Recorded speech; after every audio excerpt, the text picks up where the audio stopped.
لبیک اللہم لبیک لبیک لا شریک لک لبیک ان الحمد والنعمت لک والملک لا شریک لک۔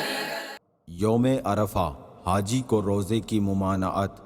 حضرت سیدنا ابو ہریرہ رضی اللہ تعالی عنہ سے روایت ہے کہ سرکار دو عالم صلی اللہ تعالی علیہ وآلہ وسلم نے عرفہ کے دن یعنی 9 ذوالحجۃ الحرام کے روز حاجی کو عرفات میں روزہ رکھنے سے منع فرمایا۔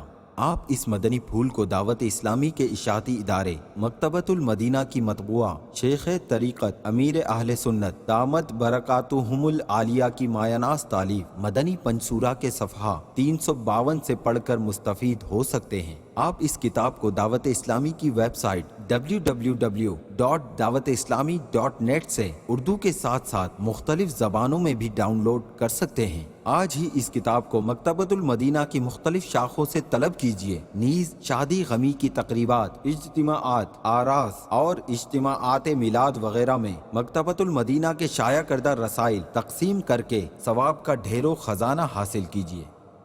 صلو علی الحبیب صلی اللہ تعالی علی محمد۔ مجھے اپنی اور ساری دنیا کے لوگوں کی اصلاح کی کوشش کرنی ہے انشاءاللہ عز و جل۔